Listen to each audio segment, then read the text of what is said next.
I'm Shane Murphy-Goldsmith, President and CEO of Liberty Hill Foundation. I want to thank you all for joining us today for our funder briefing on criminal justice during COVID-19, de-incarceration and re-entry. I also want to give a huge thank you to all of our co-hosts from the California Funders for Boys and Men of Color, Executive Alliance, Justice Funders, and the Congressional Black Caucus for making this virtual event possible. I know there are lots of members of the Liberty Hill community out there joining us today, our foundation partners, individual donors, community partners, and others. I'm so glad you've joined us today. We know the substantive and lasting change we seek will not be possible without powerful organizing led by the people directly impacted by these issues and allies, by supportive services provided by community-based organizations, as well as courageous action from government leaders and the support of the philanthropic community. Well, more than a decade ago, we began to hear from organizations like the Community Coalition, like the Youth Justice Coalition in South Central Los Angeles, that we could have a world without youth prisons. And maybe it sounded premature and a little crazy at the time. Well, just give it all youth prisons, really? But that was the vision that those community leaders had. And Shane, to your point, that vision came from people who were closest to the problem, from young people who had been impacted by that system themselves. And so I just hope we can look back some years from now and talk about a moment that is where outrage translated into transformative change, that is meaningful and durable and lasts, and permanently reimagine city and county and state budgets, where you see much fewer dollars for incarceration and much increased dollars and enhanced dollars for positive youth development, mental health services, substance abuse services, and the kinds of help that folks need. So we're on the cusp of it. It is within our grasp. It is within our reach. Each of us needs to take accountability for being a bit more bold, or maybe even a lot more bold.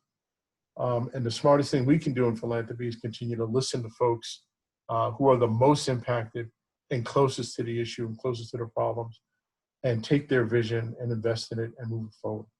And then the perfect role that philanthropy always plays is, while we're trying to pass federal legislation, which can take 20 days or 20 years, that if philanthropic organizations stepped in, it would also serve the basis for us to fight for federal funding, with philanthropy demonstrating the change or the difference that could be made, that then those of us that are in Congress could look and say, you see the difference that was made? This is why we need to invest in this and put in private money. Put in public money. Is there federal funding? I believe that there can be, but we take too long. And my concern is that the organizations need to be funded now. They need to be funded now, because we won't be able to give grants to community-based organizations for COVID right now. And then the community-based organizations can't take advantage of the federal resources that are there because of the ban. And unfortunately, we fought that fight, but we lost it. So I'm hoping that philanthropy can fill in until we can pass legislation. I have specific legislation that I'm working on for reentry programs, and I've constructed the legislation in a way that I don't want it to go to probation. I don't want it to go to local government. I want it to go to grassroots organizations who are doing the work. But we take too long.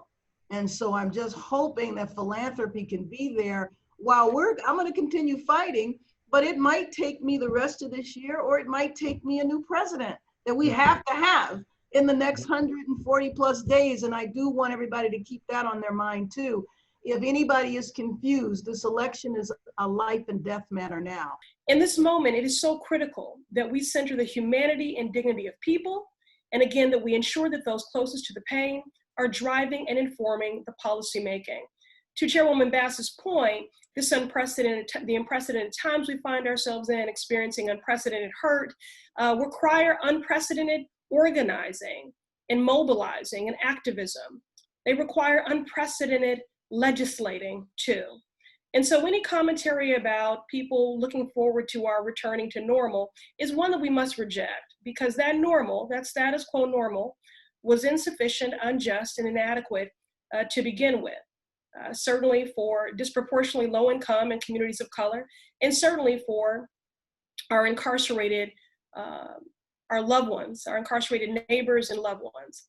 If you really believe that Black Lives Matter, then you know that we need to invest in Black folks. We need to pay Black folks. We need to center Black folks. We need to resource Black organizations. The work of racial justice and equity must center police brutality, but we must also advance economic justice, education justice, healthcare justice.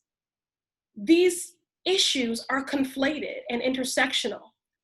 The reason there is unrest in our streets is because there is unrest in our lives across every single issue.